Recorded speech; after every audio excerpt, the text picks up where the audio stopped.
అక్కడే మన రాయదుర్గం దూరం అయిపోదు సరిపోతుంది కరెక్ట్ 20-30 మినిట్స్ వెళ్ళిపోయి వచ్చేస్తున్నాం. సెల్ఫ్ వెళ్తున్నాం. టూ వీలర్ ఇద్దరం ఒకే షిఫ్ట్. ఓకే.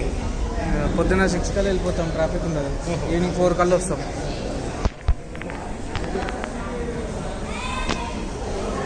Okay ready.